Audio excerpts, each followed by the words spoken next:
प्रश्नावली 7.3 में example number 11 है और कह रहा है किसी त्रिभुज के शीर्ष का निर्देशांक दिया है।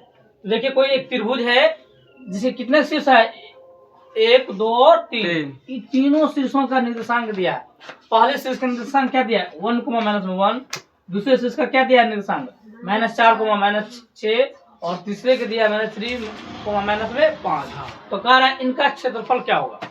जब किसी त्रिभुज के शीर्ष का निर्देशांक दिया रहे और तब उसका क्षेत्रफल कहेगा निकालने के लिए, तो हमने आपको फॉर्मूला भी लिखा है ना, 1/2 इंटू x1 इंटू क्या होगा y2 - y3 plus x2 into क्या होता है y3 - y1 प्लस में x3 इंटू क्या होता है y1 - y2, ये होता है। तो लिखेंगे क्योंकि त्रिभुज ABC में, त्रिभुज ABC में या त्रिभुज ABC से जो लिखेंगे लिख ले, त्रिभुज ABC से a बराबर कितना दिया है, a का मान कितना देने बोले तो 1, में 1 और b का कितना दिया जी -4, -6 और c का वैल्यू कितना दिया है -3 में 5। तो देखिए 1 2 3 x कई ठो है, 3 ठो है, तो 1 2 3 और y कई ठो है, 3 ठो है, y1 y2 और y3। देखिए x1 x2 और x3। x1 कितना हो गया 1, x2 कितना हो गया माइनस में 4 और x3 कितना हो गया -3।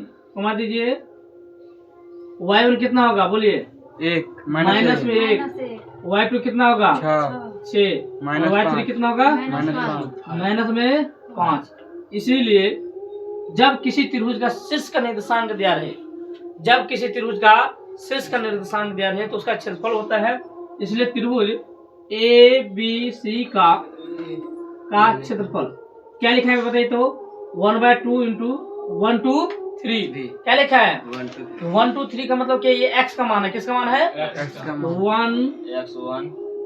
इसका क्या होता है 1 2 3, तो 23 31 12 23 हो गया y2 minus y3 plus y3 minus y1 और क्या होगा जी y1 माइनस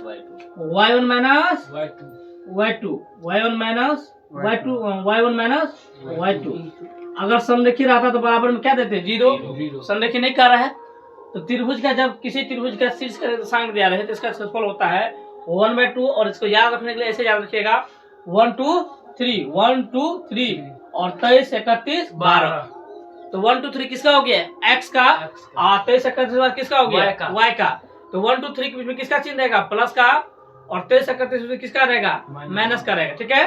तो देखिए 1/2 x1 का वैल्यू कितना बोले तो 1 है गुना और y2 का वैल्यू कितना है जी, y2 का वैल्यू गया 6 और y3 का वैल्यू कितना है माइनस है, तो क्या आ जाएगा प्लस। क्यों हुआ, क्योंकि माइनस गुना माइनस प्लस हो गया।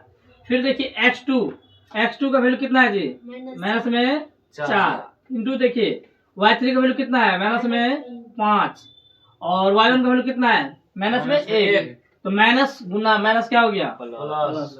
किसी को दिक्कत है।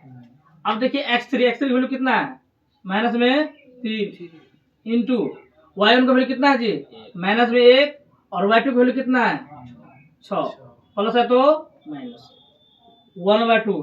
किसी भी संख्या को अगर 1 से गुना कीजिएगा तो ही आ जाएगा ना। तो 6 और 5 कितना हो गया 11 गुना करेंगे 1 से 11 आएगा ना, प्लस दीजिए 5 -5 में से 1 गया, कितना बच गया माइनस में 4। तो -4 गुना -4 तो 4 तो 16, प्लस में 16 हो गया ना, प्लस में 16 हो गया, प्लस है तो प्लस दीजिए। अब देखिए -1 और -6 तो कितना हो गया -7, माइनस गुना माइनस क्या हो गया प्लस, 3 गुना 7 7 21। कोई दिक्कत है सभी के 1 6 7 1 8 हुआ ना। अब देखिए 2 1 3 1 4, अब उसको काटिए कितना हो गया 24।